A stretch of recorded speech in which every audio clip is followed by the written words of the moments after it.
You're on mute. Listen to you, man. There you go. Recorded December 18th, 2025. Good afternoon, Franklin. Good afternoon, Rod. How are you guys doing?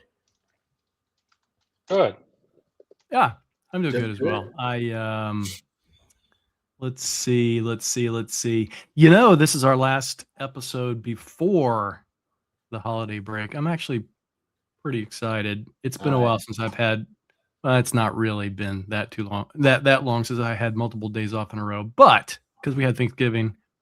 But I'm really looking forward to this, and I'll have more to say in January. But I have some exciting work news to talk about in January. So. Yep. I won't spoil it. I know, but I'll be quiet. If you pay me a nice, it's on my hand, bug. Get off of there. Yeah. I I can't say this. Well, I guess it's been a while since I've had multiple days off, not counting Thanksgiving. But I'm looking forward to my vacation travels. Rod, I know you're sort of out of the office already. Oh, I set my out of the office message at noon today just so nobody would give me anything else to do. I'm setting mine tomorrow at noon. So those that are listening want me to do anything, it gives you a last little bit of opportunity to do it. And then I'm, I promised somebody I would help them out with something on Monday, but essentially I'm out Friday and one little call Monday, and then I'm off until next year. And I always have these working vacations. So they're learning vacations for me. I'm not going to do any work, but this is where I like stuff Frank told me to go do. I haven't got done, especially with the MCP stuff and the little quest he gave me to do. So I queued all That those. was one of my questions for you. You've already Oh, knocked we'll out talk about one it question. later. And Don't then ruin it. and there's some stuff that we sort of picked up as a little bit of a hobby. Brody and I did, like during the winter months. You know, he and I will hunker down and try to get new certifications and make sure we recert it because he's frozen in the frozen north, and it's getting colder every year in Atlanta. So I got some stuff like that. So that way I don't feel like I'm totally disconnected, but things that get me pinned in, like email and stuff like but I got some study I need to do, some things I want to do. Other than that, did some data lake stuff today, some pricing stuff, some architecturing stuff. I got to do something that is very rare these days. I had a customer and we set up Sentinel and everything, the whole commit and caboodle from scratch, from absolute scratch. Not they already started and wanted to tweak it. Let's start right now. And I was pleasantly impressed with the naming convention for the workspace, how they were integrating Defender for Cloud, how they were being very deliberate about which XDR data, the research that they had already done on multi-tenancy and multiple workspace capabilities, found maybe a bug, maybe, and look at that. And then the they wouldn't give it to me, but they got a logic that they built from their previous SIM that they are able to quantify the value of the logs they bring in by how often they use it in IOCs, threat detection, and hunting, and they give it a score. And that's how they determine whether they put it in a data lake or they put it in analytics. I was like, can I have that? And they wouldn't give it to me. And it had a spreadsheet component to it, but it also had one. So they watched the logs come in. And then when they ran this report, they're like, we haven't used that log in any of 5 categories that they had in 30 days or 60 days. And they did it. Now, what they wanted to do is set up some type of automatic way, and Sentinel does this, whereas you can run a KQL query, and there's some workbooks that look at how often tables have ingested data to determine how the analytics run or something. I've seen it. Either Microsoft done it, Noodle's done it, Nathan Swift has done it. Somebody's done this. I've seen it. But it gave me some ideas about what's doing that. Other than that, playing around in the lab, man, trying to stay warm. Had my old man physical today. It was about that time. Old men physical. You walking funny? I am walking funny. Voice a little high. Clear my voice. Yeah. That's all I had. And studying. I have been so much into this stuff. Thanks to Rod, I didn't shoot my foot off. Almost shut my foot off. If you're playing with Azure AI Foundry, better turn it off. Don't ask. Oh my goodness. Can I even talk? I'll let Rod talk about it. Can I even say anything? Should I even say anything? I don't know. I probably get in trouble. I did a Frank. That's what we call it now. We call it a Frank. So for the longest time, like the past, I feel like if you're going to understand something, a great way to understand it is to dig in real deep. So generative AI, I've been doing a lot more development lately just to figure out all the nuances, what you can do with it, what you might be capable of using it for. I've been using the Grok API, XAI API, because it's pennies. It is so super cheap. And I'm thinking you get what you pay for. So, but it's really super powerful. All right. Probably one of the best out there. I have something that I was working on for work. Everybody knows where I work. And I thought, wow, if I build this thing and it has this Grok API that it's, dependent on, then that's going to be issues. So I ported it to Azure. I ported it to Foundry. And I'll tell you right now, the role I was in previously, we had carte blanche, tenant, Azure credits. We just do whatever the heck we wanted. Probably spent $5,000 a month, something like that in Azure. You kind of get used to that. In this new role, we don't really have access to that number of Azure credits or a big tenant or big demo environment. So for me to port this, I needed an API with Foundry. And so I set that up using my Visual Studio subscription, which is $150 Azure credits per month. I used that up in like 2 hours after I ported it over. And Frank, I left it running. I got a bill yesterday for almost $1,000. I didn't even touch the thing at all for a week. And so I'm in dispute right now to, not have to pay that. So yeah, I could have warned you on that. Well, why didn't you? So Edward, that's why the task I gave you to do, which you have not done yet, is you're going to be running the LLM local to learn the ins and outs of coding with, against, or whatever an LLM, which then once you learn that, you'll see in the UI of Foundry what you're exactly doing and understand that. So I have not worked with Foundry local or whatever they call it. I use other tools to do my development local. So learning, I would say definitely do that. And I think that you learn more from working with a local before you go to Foundry, because then you'll actually see what Foundry is doing. You can actually now see because of what you have done local. What do you recommend as far as local? I'm using like Olama or whatever. Exactly. Exactly. The problem with this is, and it's distinctly with you two individuals, that every time I learn, it costs me money.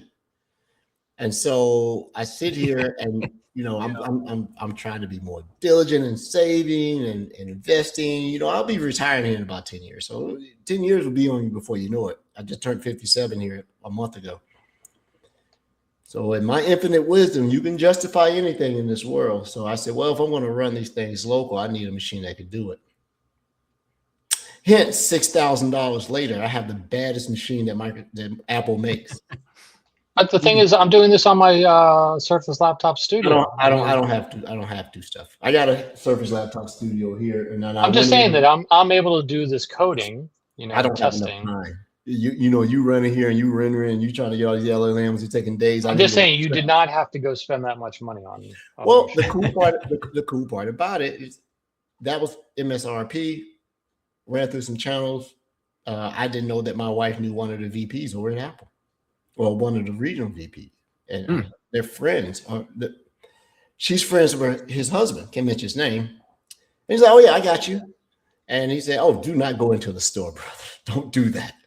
So he sent me this code and a link, and you go to this Apple page I've never seen. Put it in. I can't tell you how much, but it'll be delivered. And I had to delay delivery because it will happen when I'm out of town. So I said, oh, no. I don't want nobody touching this but me. Now, here's the bad part about it. You only get the compute.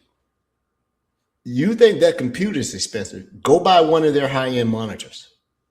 Oh yeah. Monitors are insane. I think I don't hold me this. I think they have an 8K monitor.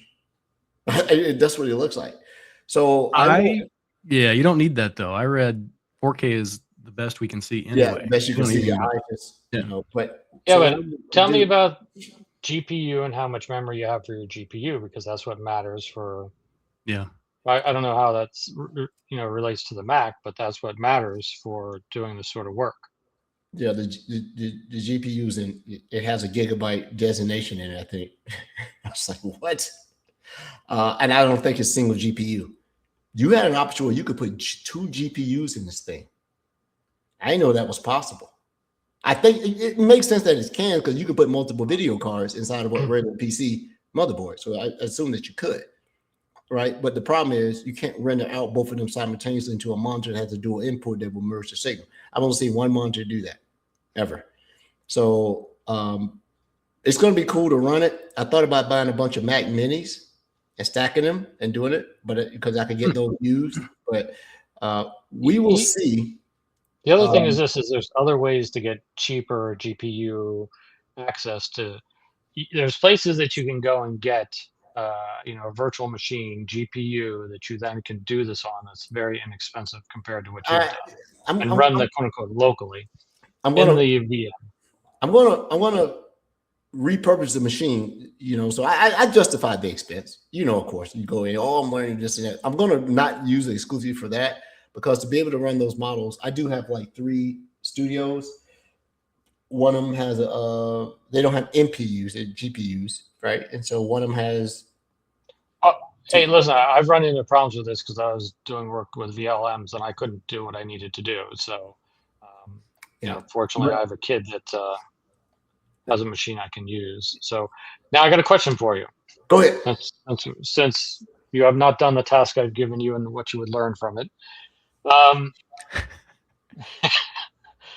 What class would you have chosen, the leadership class or the other class, if you actually got this? So our listeners are probably like, what the hell is he talking about?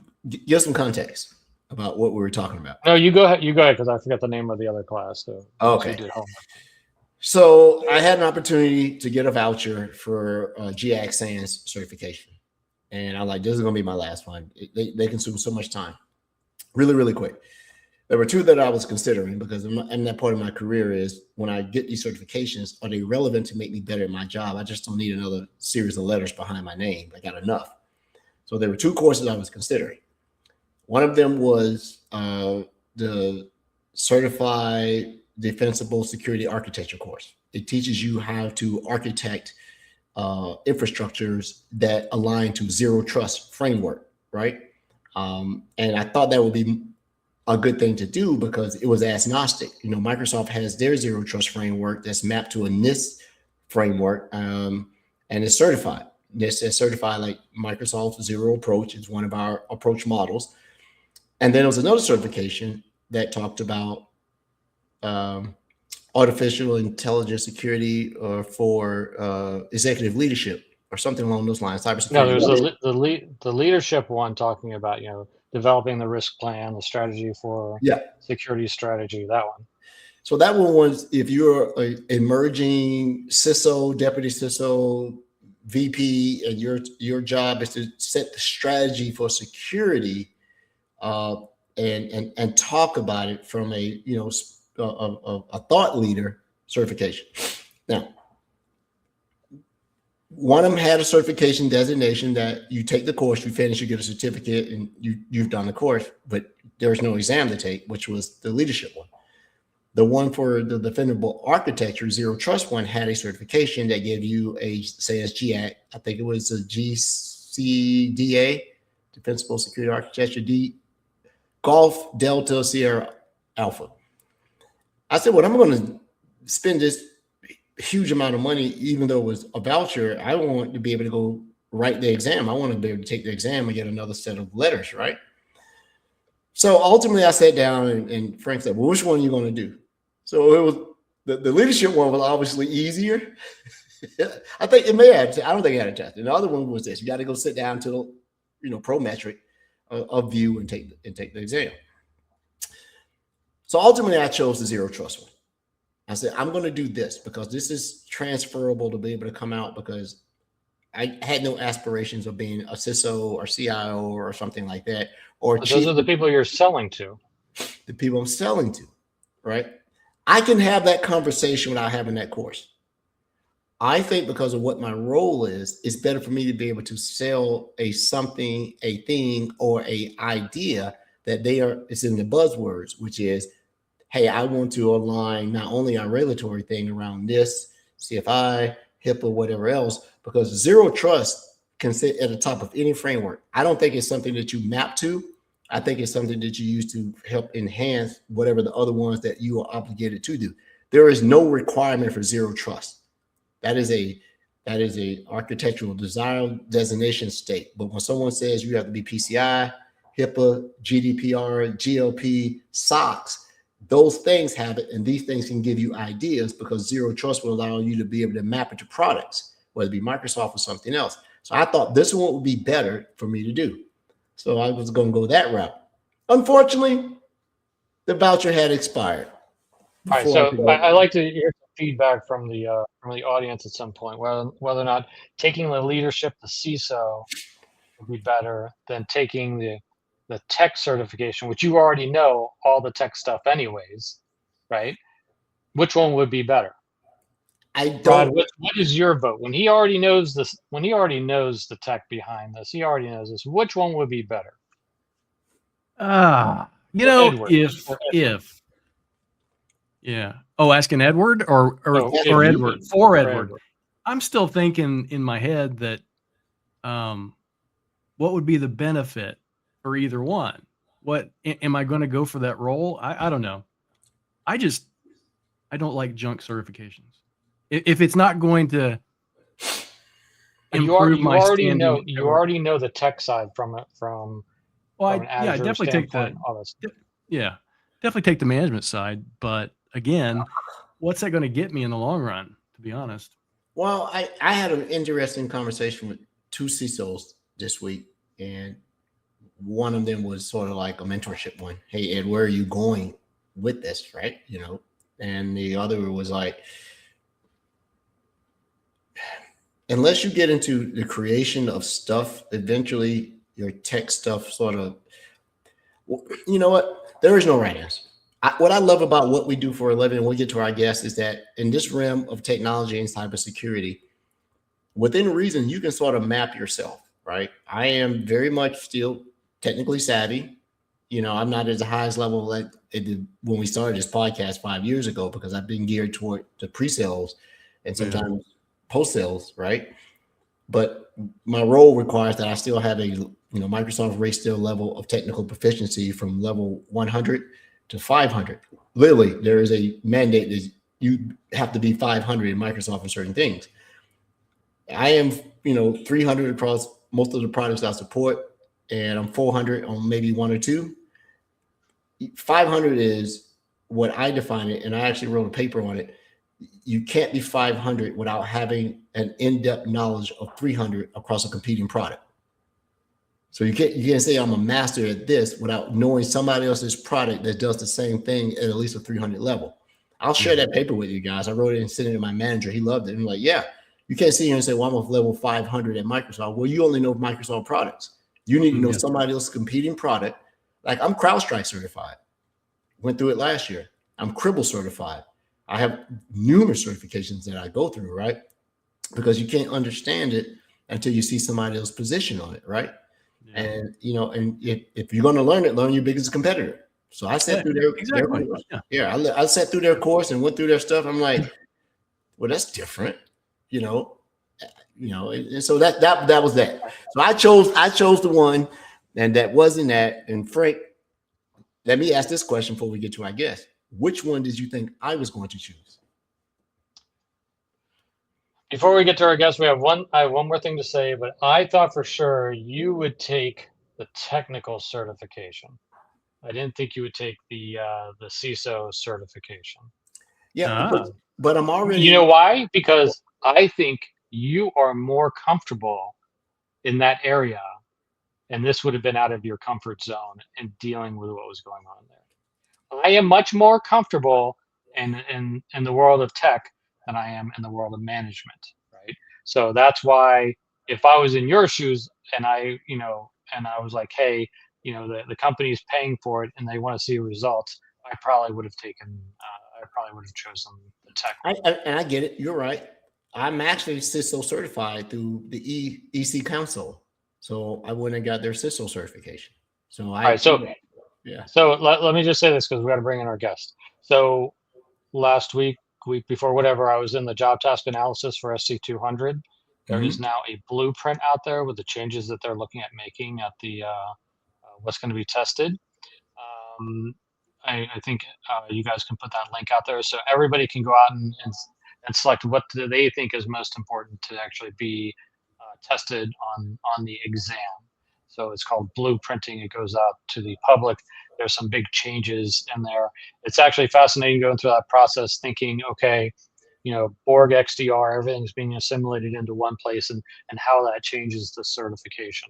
So hopefully people can go out and do that blueprinting, and we can put the link out. Yeah. So let's bring on our guest. Let me ask one more question before we get our guest on really quick. Tell me, and you stop me. I'll just ask the question and you fill in because I don't know what you're exposed to much. When you and I talk about the SC200, and you are one of the biggest contributors of how that exam matriculates and how it evolves, you always talk about that. Are you not working on any other exam thing? Because I see like maybe Microsoft is not showing love to the other exams. They're showing love to the 200. And how I know people are actually afraid of that exam now. People are freaking out to have to go take that exam right now. And I'm like, yeah, it's getting harder and harder and harder and harder. Why is there so much emphasis on that particular exam? I don't hear anything about the 300 levels, the 100 level, the AZ and the MS 500 anymore. What's going on? MS 500 is retired, but I do work with, I do JTAs for a lot of the different security exams. And so it just depends upon the time, and they like to shuffle people around to get experience across the board. So I've been on SC 100, 300, 400, AZ 500, that sort of thing. I've been across the board on all of those. So, but they do shuffle people around in there. Yeah. Okay. I was just wondering. It seems like everything I hear about exam is always SC 200. I mean, SC 400, or 401, you want to look at the mastermind behind that. That's our guest right now. No, let's do it. I know who to blame now. Let's do it. And here we go. Watch this. Hey, welcome back, brother. How you doing? I'm good, man. I'm good. You good? Getting ready for the summer break in South Africa because we Northern Hemisphere people don't have snow in over Christmas.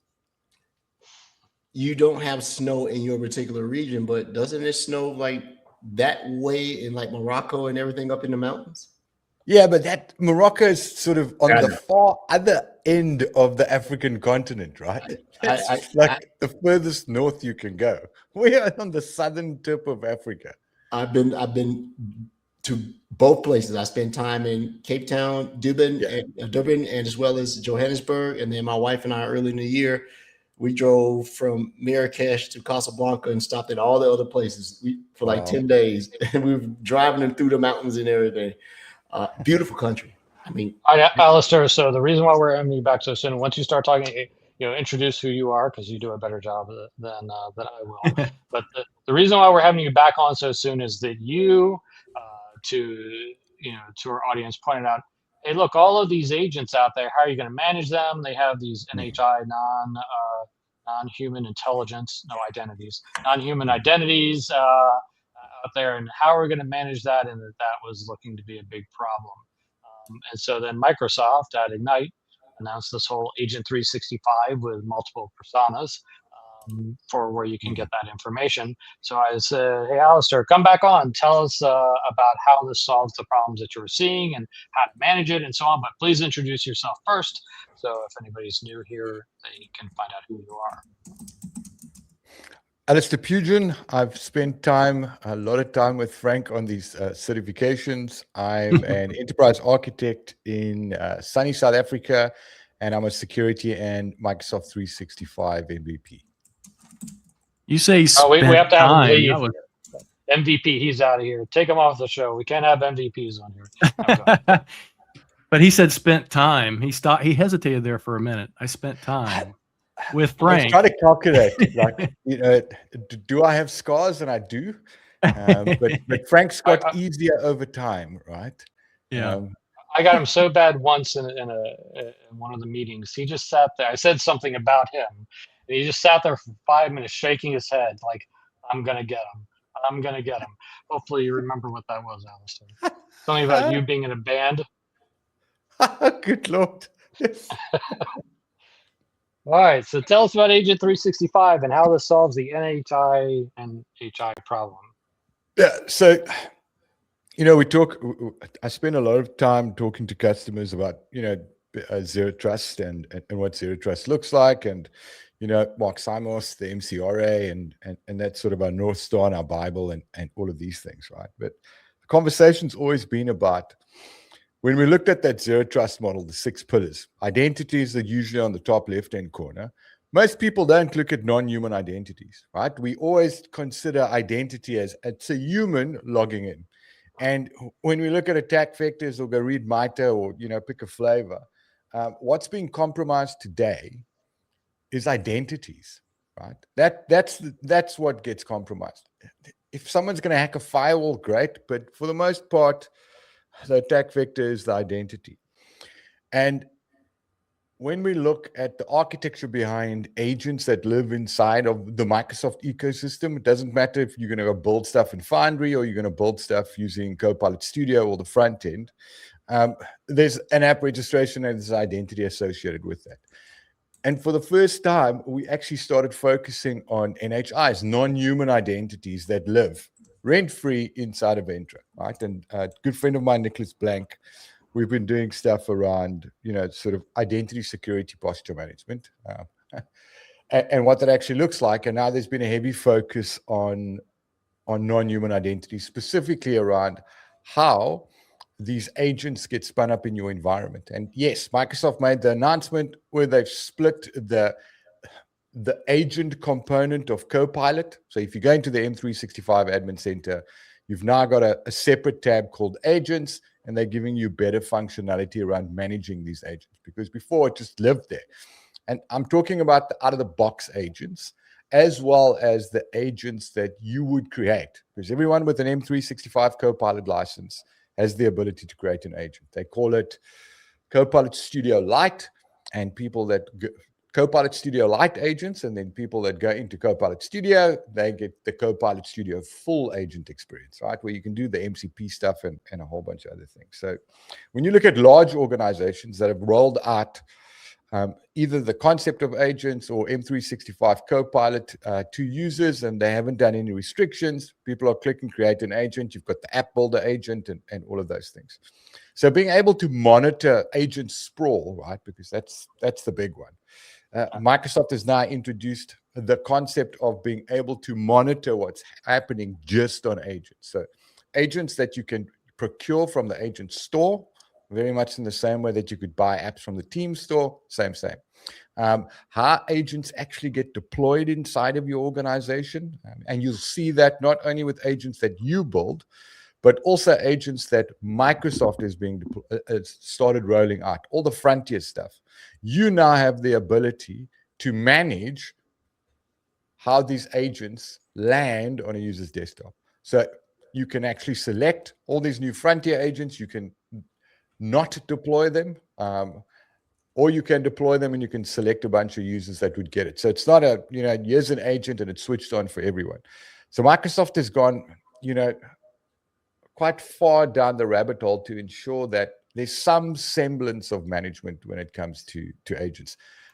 It's okay for now, But at the rate of how this thing is growing, and we'll talk about DSPM for AI because that came first, right? And the extensibility of that. But at least now M365 admins have a way of managing agent sprawl, allowing people to only deploy agents from Microsoft and no other organization that's actually added their agent to the agent store, because that's also a simple process from a publishing perspective. So we are cautiously optimistic that agent sprawl is going to be curtailed, and that organizations have a better management plane now to manage agents inside of Microsoft 365 specifically. Manage, not govern. And we can talk about govern as we go through. Okay, that you caught me right there. You saw it on my face. Manage, but not govern, because governance means in my little mind, governance is I can detect and prevent and remediate of a sort. Ooh. Maybe. It's like it's a Bloom's taxonomy, right? So there's different personas or different ways to access this information. Defender XDR has an agents to access. You have 365 admin center that can access it. There was also at Ignite, they showed an ai.security.microsoft.com link, which was more of the compliance or executive level understanding of what's going on. So there's different places you can access the same information for the different persona. So let's talk about the life cycle and governance of agents, and also DPSM for AI, if you want to go down that path. So from a governance perspective, the first thing is, what are agents and where are they? And you get that as an M365 administrator. It's got a control plane to view all these agents and also look at some sort of tooling around that. From a governance perspective, you can only govern what you measure, right? And that's where DSPM for AI comes in. And you can now start, and there's a whole bunch of things that you can do around managing AI all up, not just agents, right? Because agents is one thing, but go look at the top 10 OWASP rules for AI. Number one is prompt injection, right? And we're going to fall prey to things like that. I mean, I did a session on the new attack vector when it comes to AI a few weeks ago. And with DSPM for AI, you get to monitor and govern AI usage inside of your organization. And all those agents that you build inside of the organization, you can now start monitoring with DSPM for AI. So there's massive value in being able to administer, monitor, and govern the rollout of agentic AI inside of your organization, not just the Microsoft stuff, right? Because that's the easy stuff. You switch it on, give it to a few users, you become a frontier firm, and your C-levels feel great because they can say that. But when we start looking at monitoring things like, there's a great section under policies inside of DSPM for AI. And this is what I really like about Purview, outside of doing stuff in Security Copilot, right? Separate conversation. I mean, now that it's free, because people weren't prepared to pay for it. Exactly free, but go ahead. well, if you've got an E5, we'll move on from that one. Consumption, right? If you've already paid for it, it should be right there. So when you look at, as much as we have two components to Microsoft Purview, you got the unified data governance side, which is just to sniff stuff, and then on the right-hand side, you've also got you've got the data security stuff, right? That's kind of how they split. And then the third pillar would be compliance. And we'll talk about compliance in a bit. But when you look at DSPM for AI in very much the same way that insider risk management actually works, is that it's built on top of what's available with the other components, like information protection, data loss prevention, insider risk management, the communication compliance side of things. And what DSPM for AI allows you to do is configure policies that's drawn from DLP policies or insider risk management policies or communication compliance policies. The information protection stuff is all around protecting your data from being, exposed to AI. But these policies that get pulled is, to detect sensitive information. If sensitive information is added to AI sites, or block sensitive info, sort of endpoint DLP stuff where you silently uninstall the Microsoft Store, but you let them use AI in a browser, those sort of things. Very much the CASB stuff, right? Being able to mitigate risk from an insider risk management perspective around data leaks when users are using AI to consume information that should be protected, right? Or be able to detect when users visit specific AI sites. And then you've got the ethics side, right? DSPM for AI also starts looking at unethical behavior when it comes to responsible AI usage. Someone's asking, hey, how do I solve world peace, or how do I make a Molotov cocktail? You can start monitoring that also inside of your organization, and that extends to consumption of AI, because everything starts with a prompt, right? And yes, you've got agent to agent communication, but it always starts with a prompt. And being able to monitor prompts inside of the organization from a usage perspective makes it much easier for you to have a view into what that world looks like. So you can start governing AI usage now with added agents inside of your organization by using things like data security posture management for AI. Make sense? It makes sense. As I was doing, I was just showing everyone that while you were talking, sometimes the context is lost until you see the portal. So I shared a little bit of what that looks like inside of Purview when you go navigate to the portal. And I also sort of started off inside just the admin, where you can see now that the agents are, the management component of it is actually inside, admin at Microsoft.com. I got a question for you though. So in my little test demo, I went to agents and I went to agent registry. And one thing that it sort of threw me off was it said agent registry, 154 agents in your org. Now, to a person that's a novice, I'm like, wait a minute, I didn't employ any agents in my org. Yeah. What happened? Can you give me a little insight? So it's the wording, right? It's always about the wording, and Frank and I have debated the use of words when we do these JTAs, right? So the agent registry is very much the same way that when you went to the Teams app store, you had a list of applications that were available to your organization, to your organization. It's not the agents that have been deployed inside of your organization. Now, earlier on, I said you've got much better control around how you surface these things. As an administrator, you're going to see all of the things. But there are policies where you can, well, not policies, it's under the settings tab, where you can decide what agents to make available. So if you're in registry right now, you're going to see Asana and you're going to see third-party applications, third-party agents. And very much, it's just a view of the store that's available, right? That's all that registry thing is. It's a store of available agents that companies have built and added to the store. In very much the same way, when Teams started, you got that view. Here's the Teams app store built by Microsoft. You'll be able to see that. And then, all other third-party vendors, ServiceNow and a few other things that will show up. But it includes the agents that ships with your tenant. Like the researcher agent is available there, the files agent, and all these weird and wonderful agents that Microsoft is just now adding. It's going to show up on your desktop and a whole bunch of things like that. So the registry is not things that have been deployed inside of your organization.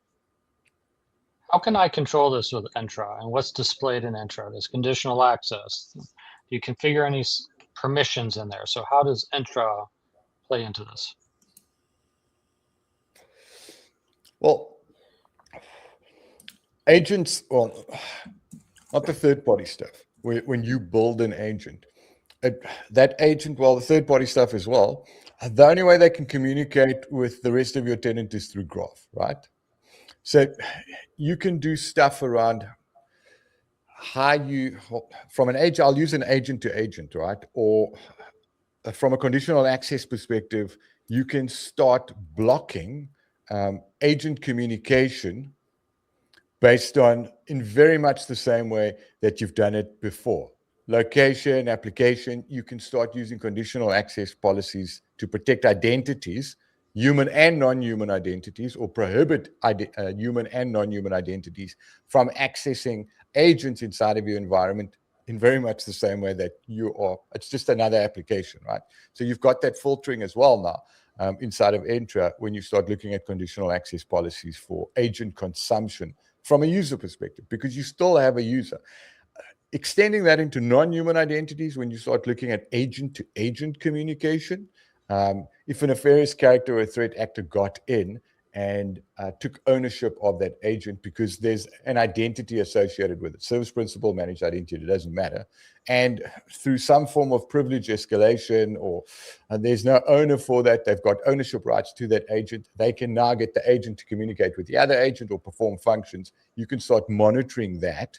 And also, well, not monitoring, but building conditional access policies to say you can't access agents from Uzbekistan. It's the same way that people would take advantage of managed identities. But, basically, this is just the identity or any app service or whatever, because it's just the identity for the compute that you're dealing with. So from there, then each agent in himself is compute, if you think about it that way. It's an app. And that app has permissions, right, to graph. And the LLM itself is compute. Yeah.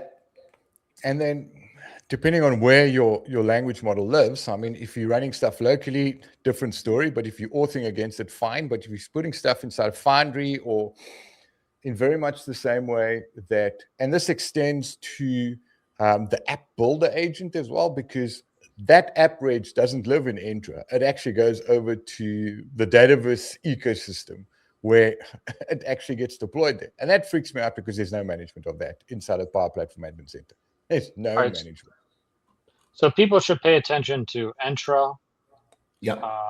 They should pay attention to DPSM for AI. And then they should pay attention to Agent 365 and learn about all those things together to understand how the non-human identities are playing in your compute world. Well, they should start with Agent 365, right? You got options for allowing the agent types and user access and all of those things. So you can start governing who has access to what agents that get deployed. You can also decide what agents are made available from an not from an administrative perspective, but for me, I'd start straight off the bat and, allowed agent types or where they're coming from. I can condense that. I say, well, okay, only Microsoft apps and Copilot Studio apps or agents that we build inside of the organization is available for consumption.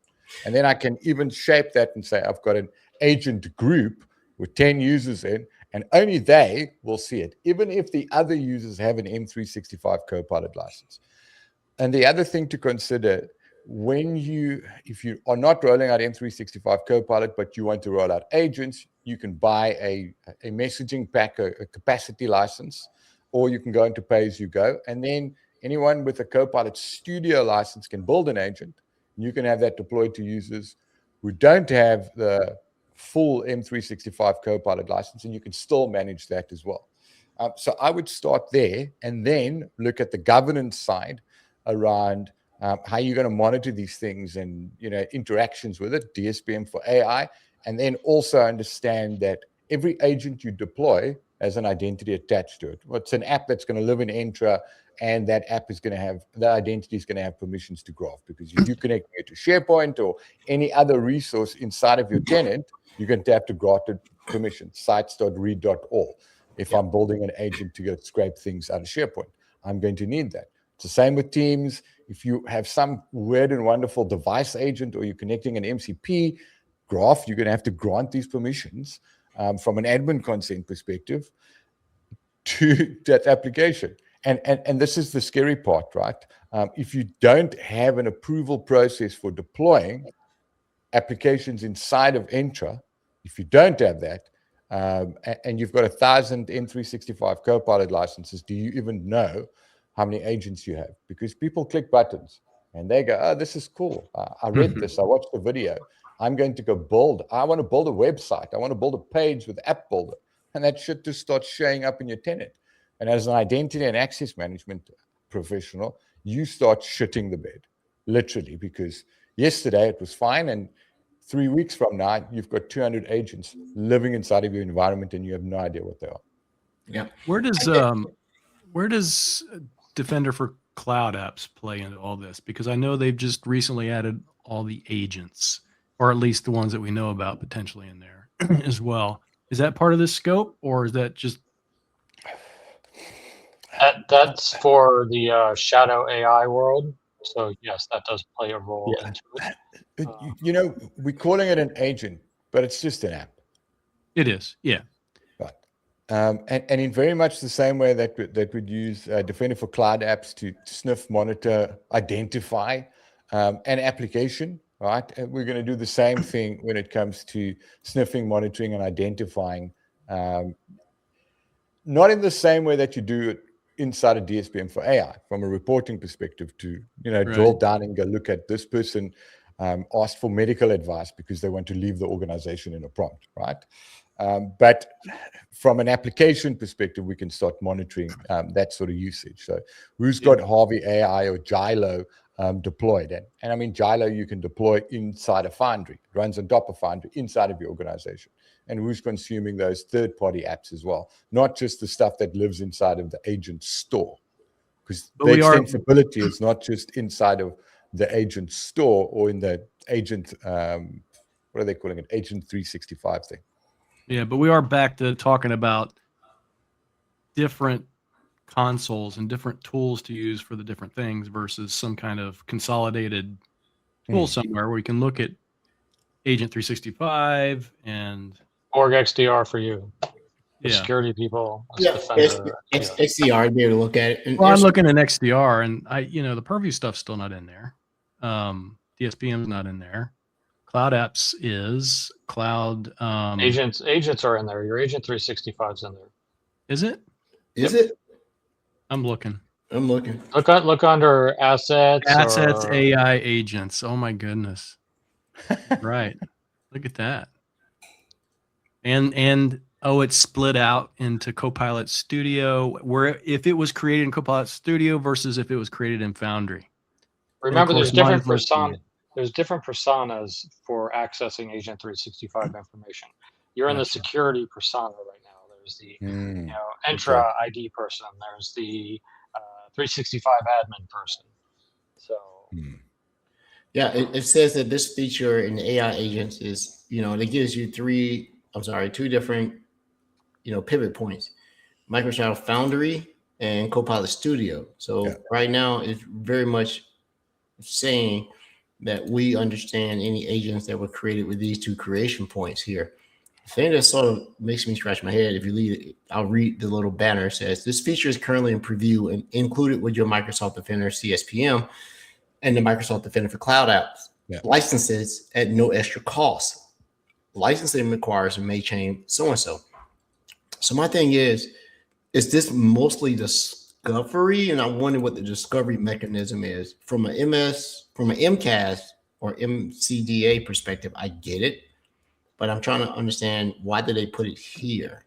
Well, there's two. I was just messing with it myself. There's two options. One, secure AI agents, which is allows you to toggle a switch just for those created in Copilot Studio. If you click the secure cloud AI agents, it still takes you back to Azure Foundry in the Azure portal, and you have to turn it on there for Defender and Cloud, even though for Defender and Cloud is now in the Defender XDR console. Yeah, I see. It will all be assimilated over time. Don't worry. Hopefully, yeah. And the other thing is that if you you know what, I'll go to the mic here really quick. If you go here, you'll notice that I went to what I loved, Microsoft Defender for Cloud. You'll see that when I click through the agents, it brought me here. But look at what happens when you go into the Defender inside Cloud App Security or Microsoft Defender for Cloud Apps. You can see that it's there, and I never noticed this. Yeah. So it's something for also go take a look at app connectors, AI agent inventory. Your screen didn't change, by the way. Say again? Your screen didn't change. You're still in Defender for Cloud. Let me stop sharing and figure out how to do that. Give me a second here. That's okay. There. I still like Defender for Cloud. Yep. And I'm going to go back and share again and share screen there and Defender for Cloud. There we go. Getting used to it. So when you go here, you'll notice that inside the settings in the security.microsoft.com or defender.microsoft.com, I went to assets and clicked around and I got into it and it took me to Cloud App Security. This is something I'll admit I have not seen this. Yeah, it's in preview. Oh, I want to show you something else when you're finished there before you leave that screen. Okay, go ahead. Go under identities. Go on the left side, full left side. Go down. Okay. Identities. Keep going. No, keep going down. I know this is weird. Keep going. Oh, down. You mean in the actual? Okay, not the assets, but actual identities over on left hand side. Yeah. Mm-hmm. No, you're not there. You're still not there yet. Go back to your left menu and then go down below Microsoft down. Sentinel. Oh, identities. Go to dashboard. Okay. Identity threat detection and response dashboard. Yep. So how will this actually play into when you're dealing with identities, with AI agents and all that stuff? But we can leave that alone for now. So what's missing, Alistair? Governance. Governance. Yeah. So, for the last couple of years, everyone's talking about responsible AI and all of those things. And, we talk about frameworks and we talk about NIST and Zero Trust and all of those things. And you're starting to see, when did they update it? I think they updated in September. The MCRA was updated sometime this year to start including Zero Trust for AI, right?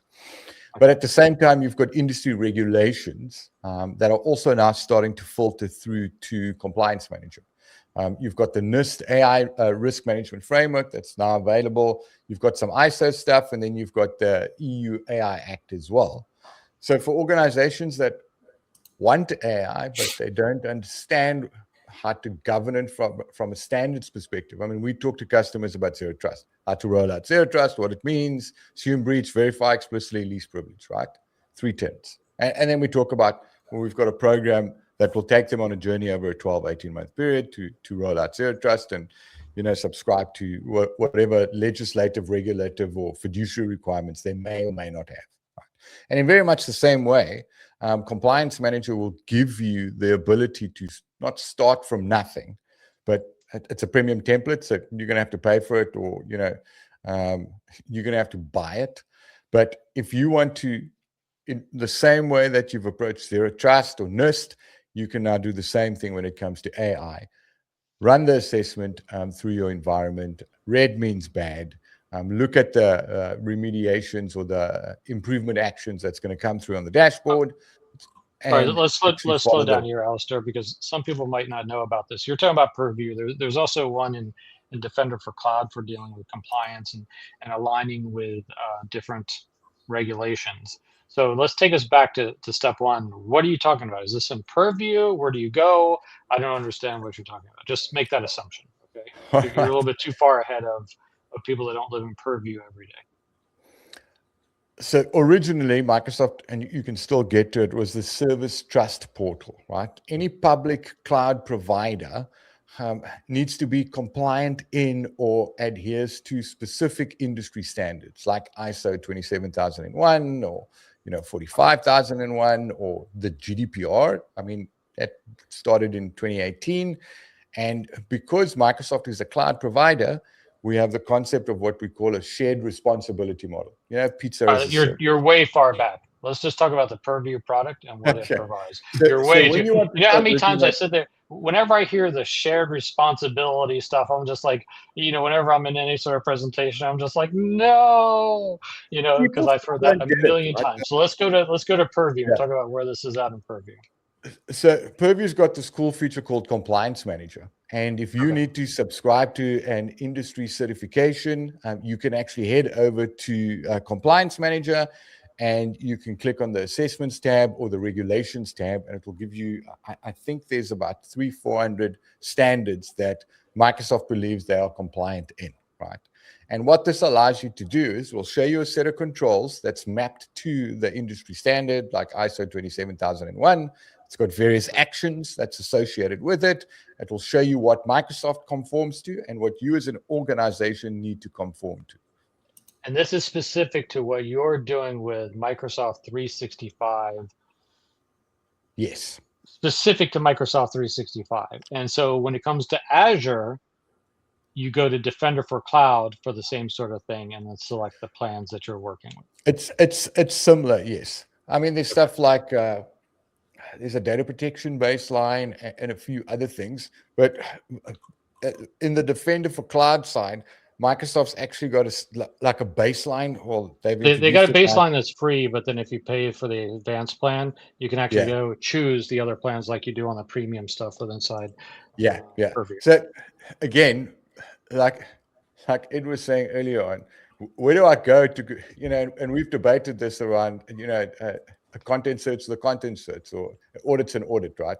Your personas, where they live in, they're getting that similar experience, right? That unified experience. So do compliance inside of, although the compliance inside of Defender for Cloud is going to include, or it's going to just look at what happens inside of Azure. Whereas it's mainly Purview's M365 primarily. Yeah.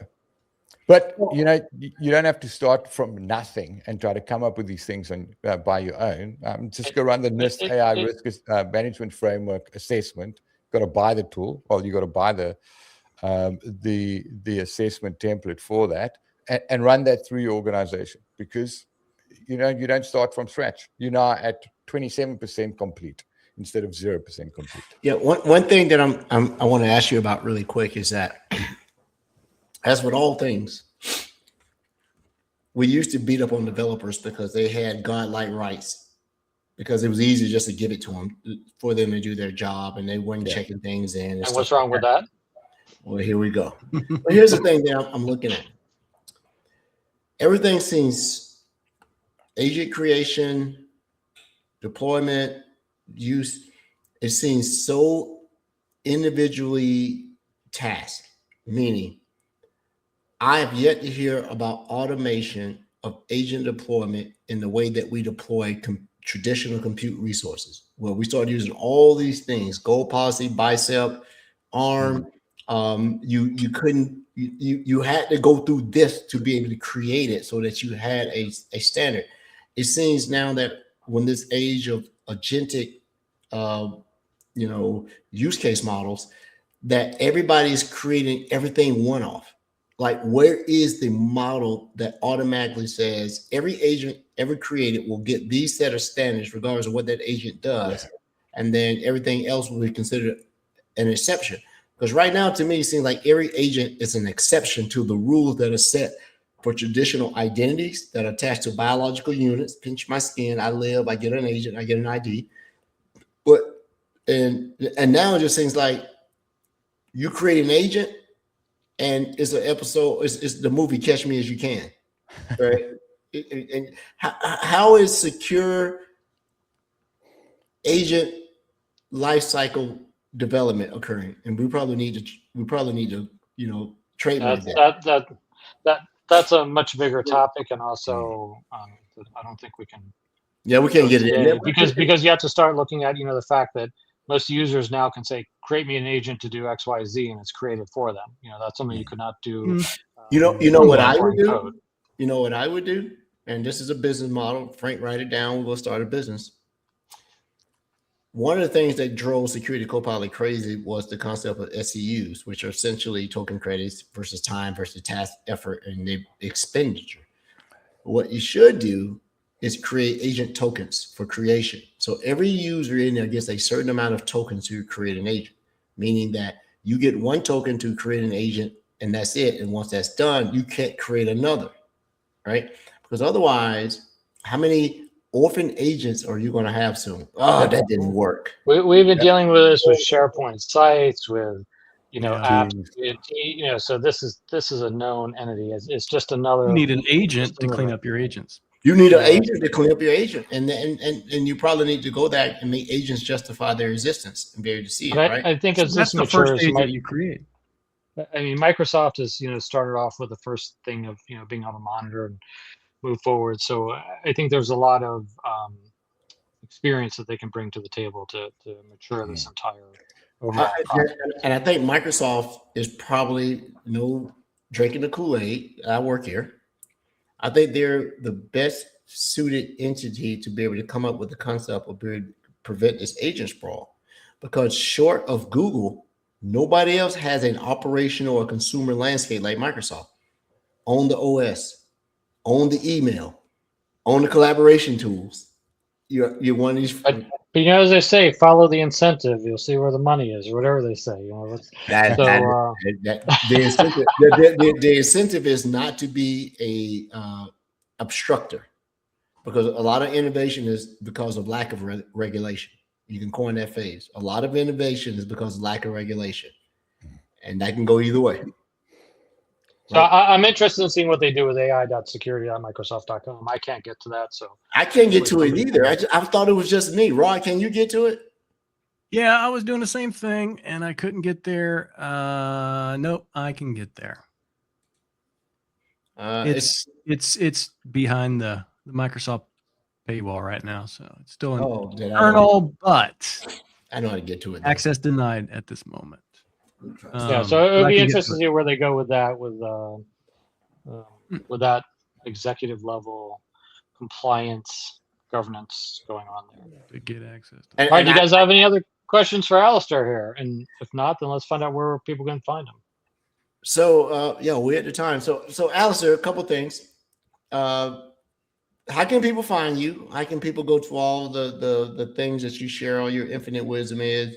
Put it in the chat, give it to us. If someone wants to come in and throw you a random question, how would they find you? I'm on the socials, probably LinkedIn's easier, at Alistair Pugin. My surname is on the screen. You can find me there, reach out to me. We run a couple of shows. We do the application governance stuff for eNow. We've got Copilot Zero to Hero Season 2 kicking off at the beginning of the year. There's another Workflow Experience podcast that we're launching at the beginning of the year. Easiest place, find me on LinkedIn. And, I'll be at a few conferences next year as well. The Microsoft 365 Community Conference in Florida. The European Collaboration Summit in Cologne, Germany later. I think it's in May. But I'll be out to the US a couple of times. Obviously, MVP Summit in March. I won't see you there. Yeah. The one in Florida, that's in February, right? No, that's in April. Okay. Yeah. Frank, you may be happy with my news in January. So. Oh. Put it that way. I won't ask them. Yeah, I know. Mom's worried on me. Frank, if you pay me, I'll tell you. No, it's okay.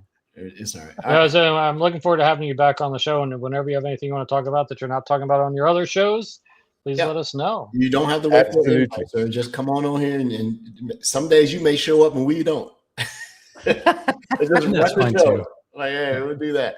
Well, everyone, this has been an interesting show. Between talking about, this company being a frontier company, Agent 365, understanding the nuances of where the access and availability, observability is between security.microsoft.com, AI-security.microsoft.com, purview.com, and then I actually showed Priva, which I thought that portal was gone, but I was in Priva. It's still up, right? And just there are numerous ways to skin the cat. You just need enough cats to practice on. I am very much interested in what all the companies are doing, how they are addressing AI usage, AI security, and the proliferation of this. One thing that I'll put a big brain out is this. Maybe because I'm not as connected to, the dark, shadowy places that are the underweb, the deep web, security research, threat intelligence, I don't see a lot of chatter around people abusing this AI thing. Because to me, I would think AI build me a tool that can circumvent and avoid detection of rogue AI elements using AI to do that. I'm not really seeing anything out there to people that's an active threat vector. I wonder if that's there and we're not. Yeah. Oh, it's there. It's the scariest thing. Yeah, for me. I'm just not running those channels like I used to, and maybe I need to get back into that because take a look at the MITRE attack force specifically for LLMs. You'll learn more about that. Yeah. So I hear the buzzwords. I understand exactly what data poisoning, prompt injection, side loading, all this stuff. I give you this one. We'll end the show with this. Allison, think about this. This probably is a combination between me, you, and Frank, and all of us on this. Customer said, I want to be able to protect the AI usage at the endpoint because if someone sideloads a model that imitates one that we have sanctioned and it gets past that, they are now modeling and using something with our actual data that we didn't support. And I tell you, I see it now in my lab where I have some people. I see applications created because they use the UPN of the tenant. And I'm like, who registered ChatGPT in my org? But they use the UPN rather than their personal, like, oh crap. So I'm wondering this quick question. Remember the old thing? If you didn't go off into your org settings and say only admins can consent, I wonder if that's what's happening. Yeah. It's all there. Yeah, I'm behind the curve on this. I got to figure this out. Frank is a terrible teacher. He doesn't give me any homework. He doesn't give me any useful tasks. He's telling me to take CISO courses. I'm just telling you, I'm giving you homework. Just if you do the homework, you'll get it. I'll do the homework. Well, everyone, thanks for tuning into the show. This is our last show of the 2025 year. We will be back January 8th to bring in the show. We don't have a guest. It'll be the three of us. Probably someone that may want to pop in and tell about their holiday escapades. Stay tuned to what we're going to do next year. We'll give a rundown of everything that we plan in 2026. We definitely will have Women in Cyber Month. We'll have Cybersecurity Awareness Month. We'll have Partner Month. If any of our listeners have an idea for a theme month, submit it to us via our Discord channels or just send us an email or send it here. I don't know. And thanks so much for an awesome 2025. This is the first year, Frank, Rod, that we have not had a Christmas show. Well, this is a Christmas show. I feel we used to have a little floppy, but this is the way it dropped. This is the first year we did not really have a Christmas. Yeah, that's true. That's true. Yeah, and we've been doing this 5.5 years. Almost 6 years. So the first show in January, leave up all the Christmas trees, all that stuff. Oh, just have we can show off our presents. We can show off all the presents we got. I'll be eating reindeer steaks. Yum. Of course, we're getting one of those split level, those split king mattress dealios. So I don't know if I could show that on the show. No, yeah, let's not do that. Everyone, have a good night. All right, cheers, guys. Thank you for having me. Thanks, Merry Christmas. Look at that way. Happy holidays. Happy holidays. Thank you, Esther. See you next year.